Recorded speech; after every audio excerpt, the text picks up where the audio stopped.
ये युद्ध तुम मेरे लिए कर रहे हो अर्जुन, अपने लिए नहीं। ये युद्ध तुम सत्य के लिए, धर्म के लिए कर रहे हो, अपने लिए नहीं। ये है निष्काम कर्म योग, कि अपने आप को जिताने से कहीं बेहतर है सच्चाई को जिताना।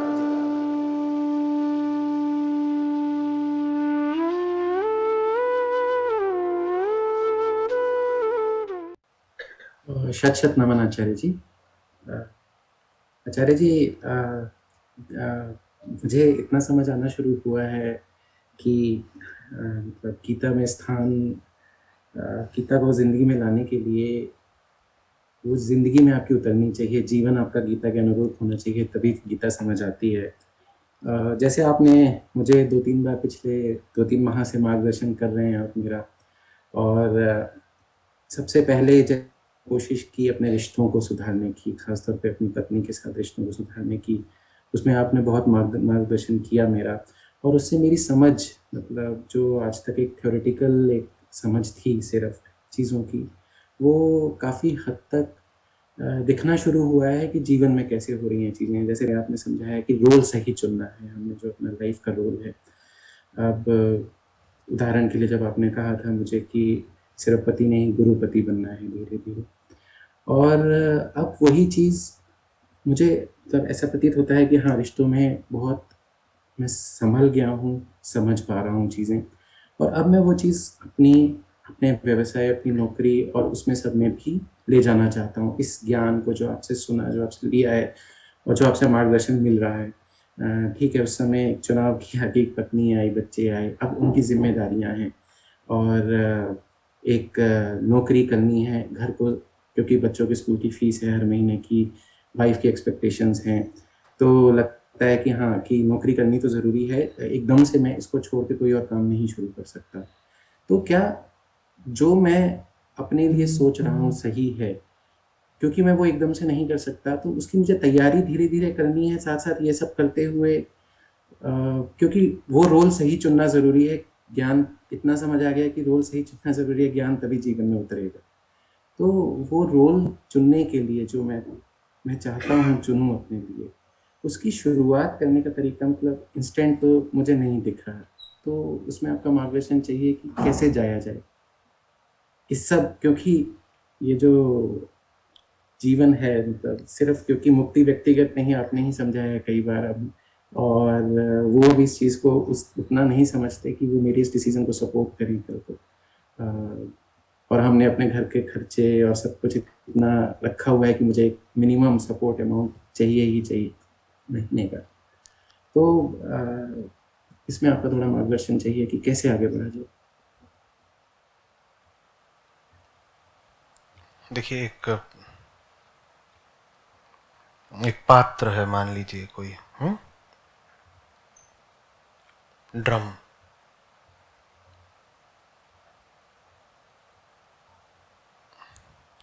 उसमें छेद हैं कई।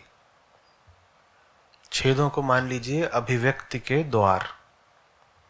ठीक है। उसमें जब पानी भरता है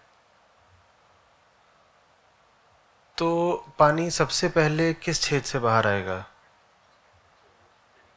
सबसे नीचे। जो सबसे सबसे नीचे नीचे। है। या पानी इंतजार करेगा कि जब पूरा भर जाऊंगा तब एकदम ऊपर से ही छल छलाऊंगा?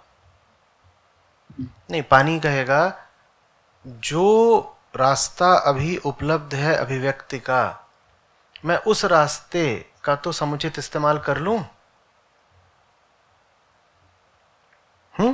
क्योंकि पानी पर एक दबाव है, पानी उस दबाव को अभिव्यक्त कर देना चाहता है।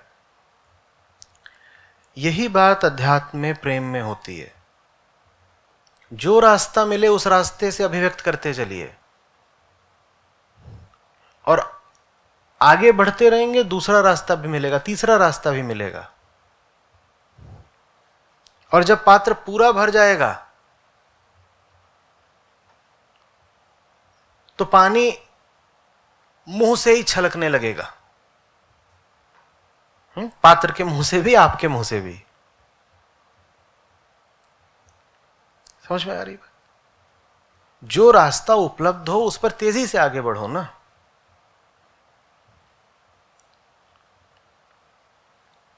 कहीं कोई मिल गया बड़ा छेद, उसका पूरा मौका उठा लो, वहां जितनी अभिव्यक्ति कर सकते हो कर दो। कहीं कोई छोटा सा छेद मिलेगा सुई की नोक बराबर, तो उसमें से कितनी अभिव्यक्ति होगी, लेकिन जितनी हो सकती है वहां भी कर डालो।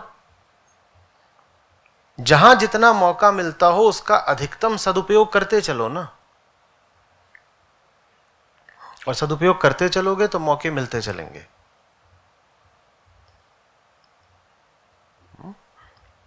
रास्ता सबको अपना अपना ही बनाना है,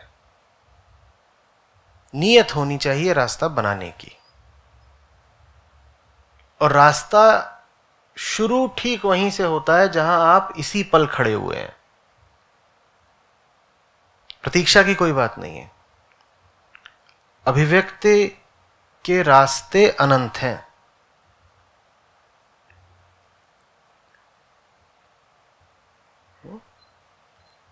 तो वो आपको देखना है, जहां जैसे हो सके वहां वैसे चीजों को अभिव्यक्त करते चलिए।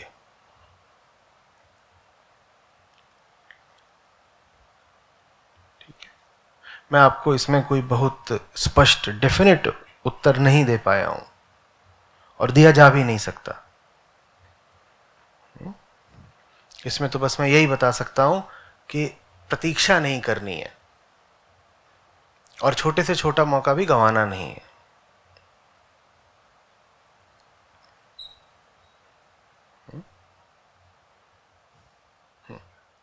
शायद उसमें बस एक ही शंका हमारे मन में रहती है, कहीं ना कहीं कि गलत, मतलब जो चुन रहा हूं वो गलत ना हो। शायद वो एक साहस की। नहीं, गलतियां तो होंगी, अभी भी होंगी, पर अभी की गलतियों में आपको इतना महत्व दिख गया कि उसकी वजह से आप सुधार की पूरी प्रक्रिया को स्थगित या बाधित करने के लिए तैयार हैं। और जीवन भर जब गलतियां करते रहे फर्राटे से, तब नहीं रुके। आप बात समझ रहे हो? एक आदमी है, वो गलत रास्ते पर 140 की गति से भगाता गया है, भगाता गया है, भगाता गया है, भगाता गया है।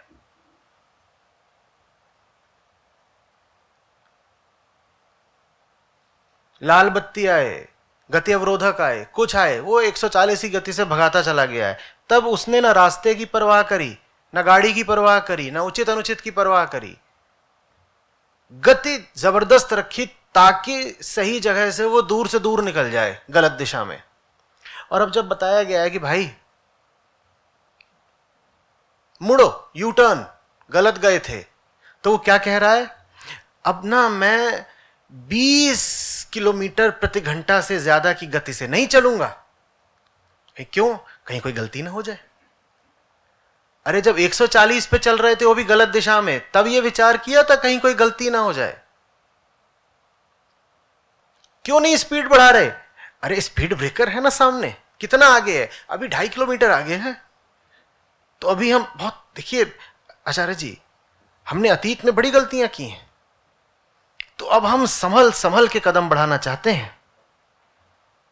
ये जो अब संभल संभल के बढ़ाना चाहते हो, देख नहीं रहे हो इसमें क्या आंतरिक चतुराई निहित है?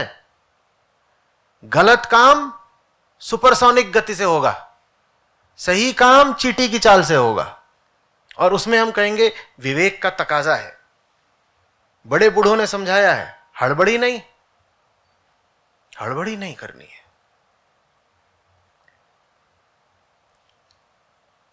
गलत काम में हड़बड़ी नहीं करनी है, और सही काम में सुपरसोनिक नहीं हाइपरसोनिक गति दिखानी है। और फिर गलती हो तो हो, और गलतियां तो होंगी ही, क्योंकि इंसान तो आप अभी भी लगभग वही हैं जो गलत दिशा में चल रहा था। तो किसने कह दिया कि अब आप गलतियां नहीं करेंगे? लेकिन ये गलतियां भी शुभ हैं। सही दिशा जाते हुए स्पीड ब्रेकर पर धड़ धड़ धड़ धड़ चढ़ा दी गाड़ी, एकदम अंजर पंजर हिल गए, चलो कोई बात नहीं, दिशा तो सही थी।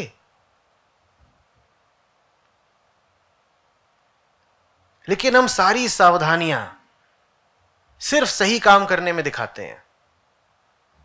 कोई घटिया काम करना वो तत्काल होता है, हाँ चलो अभी, और यारों का बुलावा है, उठो चलते हैं,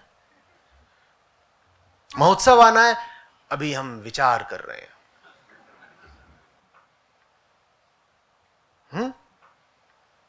जल्दी किस बात की है?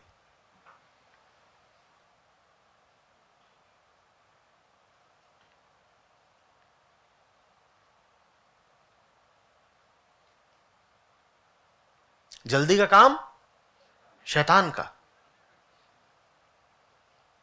सारी विजडम याद आ जाती है सही काम करते वक्त, और घटिया काम सब भड़बड़ा के होते हैं, ज्वालामुखी जैसे फूटा हो, वो नहीं देख रहा कि लावा किधर जा रहा है, इधर बह रहा है उधर बह रहा है, सब बढ़िया।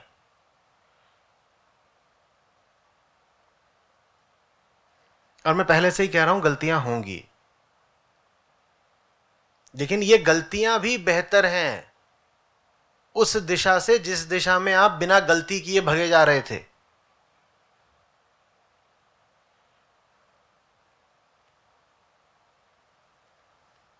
सही दिशा में लुढ़कते पुढ़कते भी चले, ठोकरे खाटे भी चले, तो भी बेहतर है ना गलत दिशा में बड़ी सुगमता से गति करने से।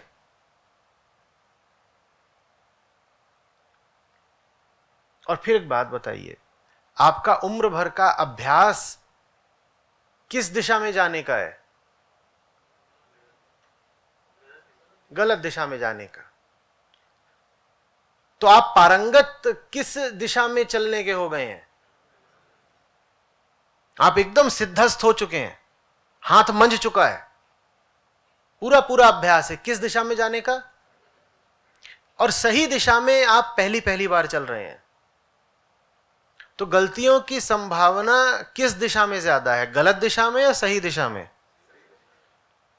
लेकिन सही दिशा में जैसे ही गलती करोगे वैसे ही कहोगे उफ, हो गई ना चूक, ये काम करना ही नहीं चाहिए था, ये काम करना ही नहीं चाहिए था। अरे बाबा, काम सही हो या गलत, करने वाले तो आप ही हो ना। और आप जब उसको अभी नया ताजा कर रहे हो तो ठोकरे तो खाओगे ही खाओगे। गलत काम भी पहली पहली बार करते हो, उसमें भी ठोकर खाते हो। सही काम भी पहली बार कर रहे हो तो करता तो आप ही हो, वो उस हिसाब से नहीं होगा जैसे आप चाहते हो। भूल चूक उसमें होगी, लेकिन भूल चूक हुई नहीं कि हमें मिल गया बहाना, अरे देखो फंसा दिया, एकदम गड़बड़ कर दी। पहले सब ठीक चल रहा था, कहीं कोई बाधा विषाद नहीं आता था। अब देखो ये कौन सी पता नहीं सही राह बताई है, इसमें दिक्कत आ गई। सही राह में दिक्कत नहीं है, दिक्कत इस बात में है कि आपको उस सही राह का कोई अनुभव नहीं है। वो आपके लिए बिल्कुल नई चीज है, आप उस पर चलोगे तो लाजिमी है कि लड़खड़ाओगे। लड़खड़ाने को बहाना मत बना लेना।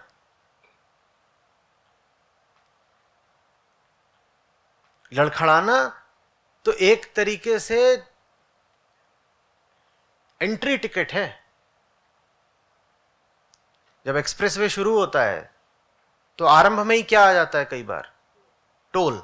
तो लड़खड़ाहट वैसी ही है कि सही रास्ते पर चल रहे हो ना, तो आओ जरा पहले भुगतान करो। और भुगतान क्या है कि पहले ठोकर लगेगी, पहले चोट लगेगी। ये थोड़ी है कि गए वहां पर देखा अरे टोल बूथ है, यू टर्न ले बेटा, घुसेड़ दे गांव वाली कच्ची गली में।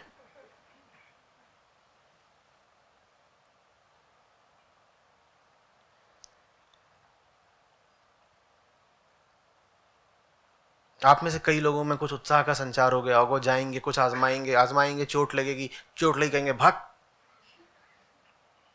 हम भी किसके झांसे में आ गए। तो पहले ही आगाह कर रहा हूं, चोट तो लगेगी, उसमें राह की गलती नहीं है, उसमें आपके अनाड़ीपन का दोष है। जिंदगी भर आपने अपनी गाड़ी रिवर्स गियर में चलाई है, और आप बिल्कुल प्रवीण हो चुके हो उसमें, बैठ जाते हो, रिवर्स में गाड़ी चलाते हो, कहीं कोई एक्सीडेंट नहीं होता, दनादन देखते हो इधर रियर व्यू में और चलती जाती है गाड़ी। अब पहली बार आप प्रयोग करोगे गाड़ी सीधी चलाने का, लेकिन आदतें तो पुरानी ही है ना, तो गाड़ी चलाओगे तो सीधी, देखोगे अभी भी कहां, रियर व्यू में, और जाके भीड़ी भड़ाम। तो कहीं इनकी संस्था से ये उगाते हैं, ये जितना हमारा इसमें खर्चा आया है, आज तक पीछे देख करके चलाते थे, कोई भिड़ंत नहीं, कोई तकलीफ नहीं, मस्त चलते थे अपना। कहां की पट्टी पढ़ा दी कि सीधे चलाओ।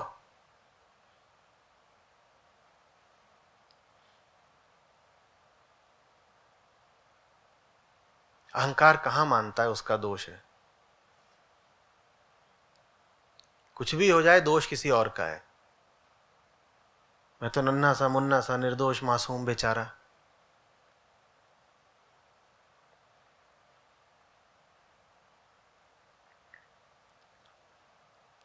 इसीलिए तो अंडरटेकिंग साइन कराते हैं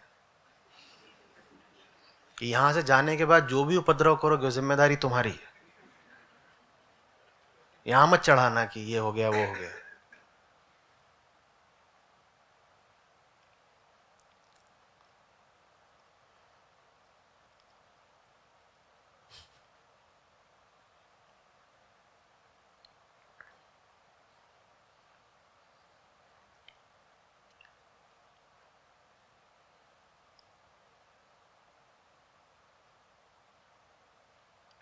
आप में से जिन्होंने कभी स्पोर्ट्स खेले हों वो भली भांति जानते हैं कितना मुश्किल होता है टेक्निक करेक्ट करना।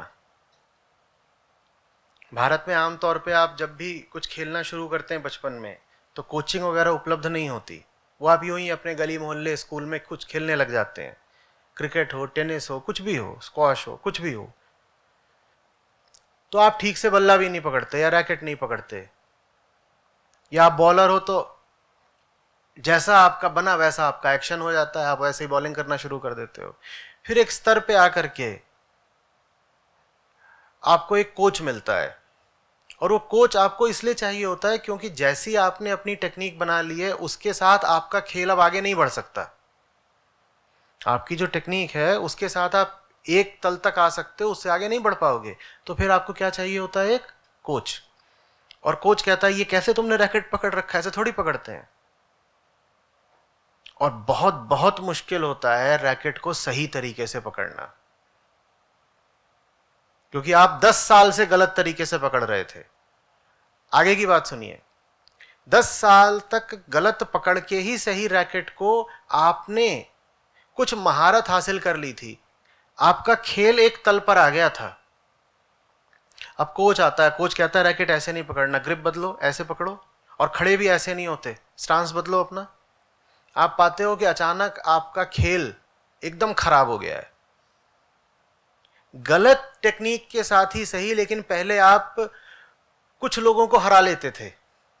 अब जब आपकी टेक्निक ठीक की गई है तो आप उनसे भी हारने लग गए जिनको आप आसानी से हरा लेते थे।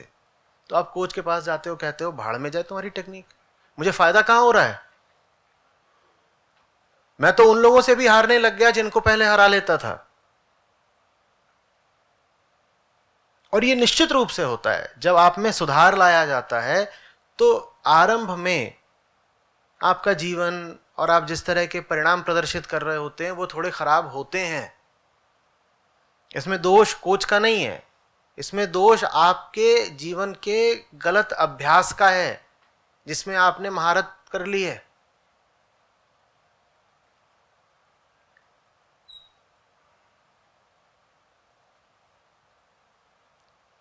शरीर का एक हिस्सा है, कोई हाथ है, कोई पांव है, आपने बहुत दिन से उठाया नहीं, चोट लग गई थी, उसके बाद फिजियोथेरेपिस्ट आए, वो उठवाए, देखा कितना दर्द होता है। आपको फिजियोथेरेपिस्ट ने मारा है? नहीं, उसके आने से ही तो दर्द हुआ। उसके आने से पहले दर्द था? वो अभी नहीं आया था। दर्द था, वो 11 बजे आया और उसने कुछ कराया और 11 बज के 10 मिनट पे हाय हाय बड़ा दर्द हो रहा है, तो जरूर इसमें फिजियोथेरेपिस्ट का ही दोष है, उसका दोष है। क्यों नहीं है दोष बताओ? 11 बजे तक कोई दर्द था? कोई दर्द नहीं था, बस हाथ ऐसे चिपका हुआ था, ऐसे। फिर उसने आकर के ऐसे हाथ उठा दिया और घुमा दिया और हाय हाय बड़ी पीड़ा। तो ये फिजियोथेरेपिस्ट कोई क्यों ना ठीक कर दिया जाए बच्चों को। नाहक हमारी सुचारू चलती जिंदगी में दखल दे रहा है, परेशानियां पैदा कर रहा है। इतना दर्द खड़ा कर दिया कंधे में, पहले तो कोई दर्द था ही नहीं। जब भी आप में कोई सुधार लाया जाएगा, जीवन थोड़ा अस्त व्यस्त हो जाएगा, दर्द शुरू हो जाएगा। ये चुनाव आपको करना है। आपका कंधा फंस गया है, आप ये बिल्कुल चुनाव कर सकते हैं कि जीवन भर अब उसको ऐसे ही लटकाए लटकाए घूमना है। दर्द नहीं होता उसमें, आप ऐसे चिपका लीजिए, बस वो आपका हाथ ऐसा हो गया, ऐसे लकवा मार गया है, वो अब किसी काम का नहीं है। आप बिल्कुल ये चुनाव कर सकते हैं कि आप एक मुर्दा जीवन जिएं, जैसे हाथ मुर्दा हो जाता है। और मुर्दा जीवन में कष्ट नहीं होता, क्योंकि कोई मुर्दा कभी रोता नहीं। कष्ट से बचने का ये अचूक तरीका है, जिंदगी को मुर्दा कर लो, फिर कोई कष्ट नहीं होगा। जैसे कोई हिस्सा शरीर का जब काटा वगैरह जाता है तो उसको पहले सुन्न करते हैं, सर्जरी से पहले करते हैं ना, वैसे ही हम अपने मन को ही सुन्न कर लेते हैं, फिर कष्ट नहीं होता। तो एक तरीका यह है जीवन जीने का। जो दूसरा तरीका है उसमें कष्ट निश्चित रूप से होता है, लेकिन सुधार होता है। अब सारी बात इस पर आ जाती है कि आप में सुधार के लिए प्रेम कितना है।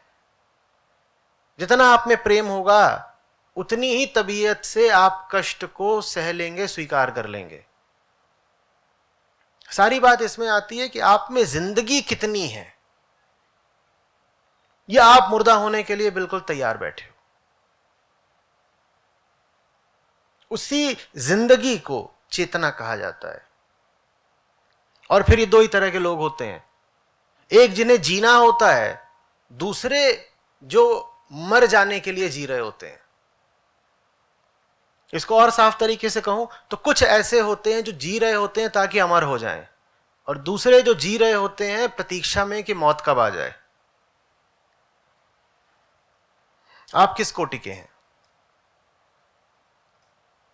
अधिकांश लोग बस मौत के इंतजार में जी रहे होते हैं, घिसट रहे होते हैं जीवन से, घिसट रहे हैं। और प्रमाण यही है कि वो सुधरना नहीं चाहते। जीवन के प्रति आप में कुछ उत्साह होता, कुछ सम्मान होता, तो आप जीवन को और बेहतर से बेहतर बनाना चाहते ना, चाहे जो भी कीमत लगती, चाहे जो भी कष्ट सहना पड़ता। पर हम कहते हैं अब जिंदगी अगर निर्जीव बेजान मुर्दा सी है, रहे आए ऐसे ही, कष्ट नहीं सहेंगे। देखो क्या है, 20-40 साल जीना है, फिर मर जाना है, काहे के लिए तकलीफ सहे?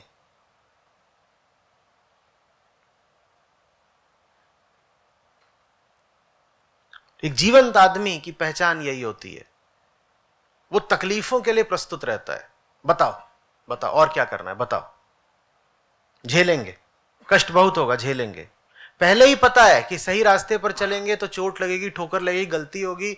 सही रास्ते को हम जानते ही नहीं, नया है हमारे लिए, कोई पूर्व अनुभव नहीं, परेशानियां होंगी, पर बताओ करेंगे।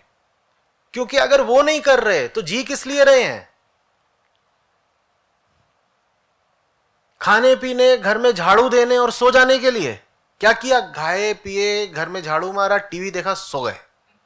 एक दिन और बीत गया, बला टली। जीने के लिए अभी लगभग 3,500 और दिन है। देखो बहुत बड़ी चुनौती है, ऐसे ही करके एक एक दिन अभी हटाना है। तो जिंदगी फिर दुश्मन की तरह है जिससे किसी तरह से पीछा छुड़ाना है। काट दो इसको बस। 6 घंटे की नींद में काम चल सकता है, 12 घंटे सो, और जब उठो तो बोलो देखा 6 घंटे और हटा दिए ना।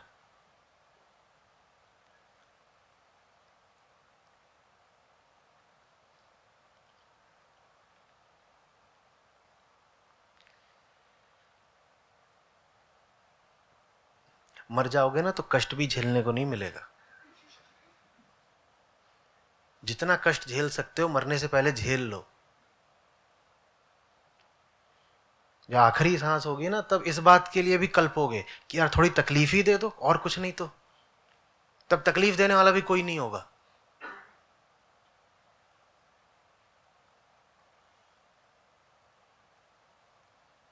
और जब तकलीफों से डरना छोड़ देते हो तो फिर उनमें मजा आने लगता है। आध्यात्मिक आनंद इसके अतिरिक्त और कुछ नहीं होता। तकलीफों से अब हमें डर नहीं लगता, यही आनंद है।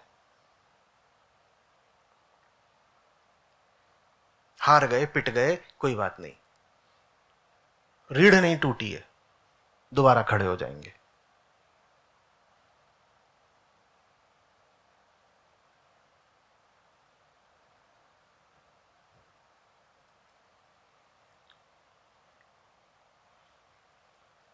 क्या बुरा है, हार जाना या मैदान में ही नहीं उतरना?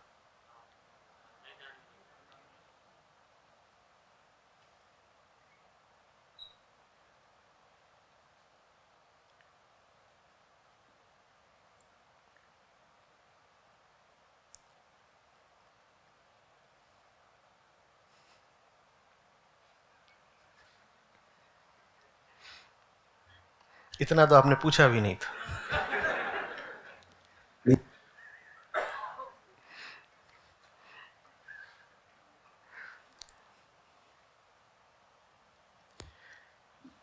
नहीं आचार्य जी, इतना ज़रूरी था आईना, मतलब ऐसा लगा कि एकदम मिरर रख दिया गया सामने। और बहुत ही नालायक स्टूडेंट हैं आपके, आप ऐसे ही कोचिंग देते रहिए, मार्गदर्शन करते रहिए। धन्यवाद, बहुत बहुत धन्यवाद।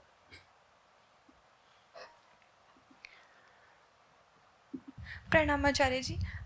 लगभग सेम सिचुएशन हमारे साथ भी है कि जब आप बात करते हैं कि जूझ जाने में और रुक जाने में, जैसा कि कल भी आपने बोला कि इतनी हम लोग अपने आप को अंडर एस्टिमेट करते हैं और नहीं जूझते, नहीं उतरते मैदान में, तो वो इतनी वाली संभावना भी नहीं पता चलती।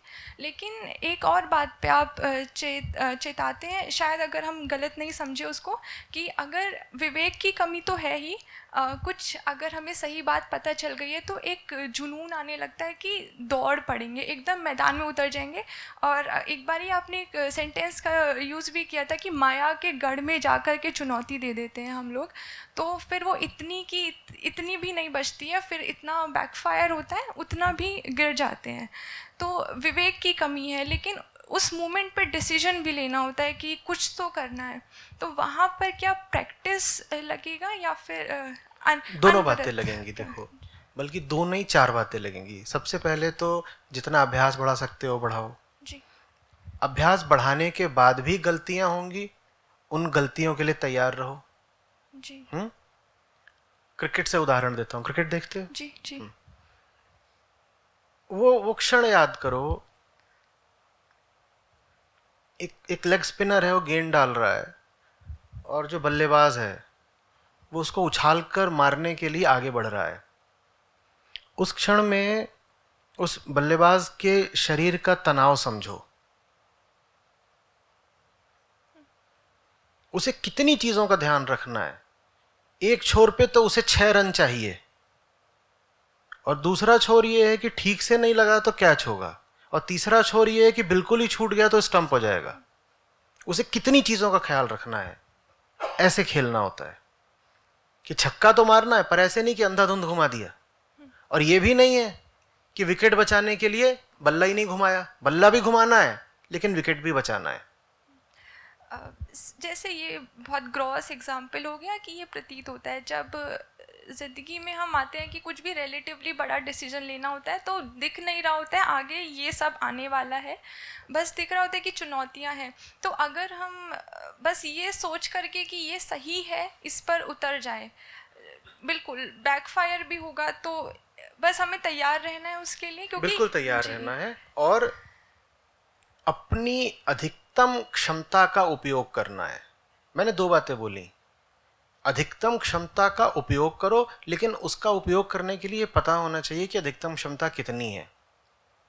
अधिकतम क्षमता कितनी है, इसको अच्छे समझ लो। जितना तुम सोचते हो तुम्हारी अधिकतम क्षमता है उससे थोड़ी सी ज्यादा है, तो उससे ज्यादा नहीं है अभी। हाँ, जितना तुम सोचते हो उससे ज्यादा है। तो थोड़ा साहस दिखाना, लेकिन अंधे कुएं में नहीं कूद जाना है। तो जितना सोचते हो उससे ज्यादा हो तुम, और उसका उपयोग करो, पूरा पूरा उपयोग करो। लेकिन जाकर के ट्रक के ही सामने खड़े हो जाओगे और कहोगे कि मैं अपना जितना वजन समझती हूँ उससे 600 गुना ज्यादा है तो मुझे नहीं कुछ होगा, ट्रक टूट जाएगा, ऐसा नहीं होगा। देखो, मंजिल तक पहुंचने के लिए दो बातें जरूरी होती हैं ना। पहली बात तो ये कि तुम चलो, और दूसरी बात ये कि दुर्घटना कम से कम हो। आप ये भी नहीं कर सकते कि दुर्घटना बचाने के लिए आपने अपनी चाल ही 10 की कर दी, कह रहे कि देखो मंजिल तो बहुत आवश्यक है, उस तक पहुंचना है, तो अपनी गति हम कर देंगे 10 किलोमीटर प्रति घंटा की। कब पहुंचोगे? जीवन अनंत है क्या? पहुंचने से पहले ही मर जाओगे। और ये भी नहीं कर सकते कि अपनी क्षमता का बिल्कुल पता नहीं, नया नया स्टीयरिंग हाथ में आया है और भगा दी गाड़ी और फुटवा लिया सर।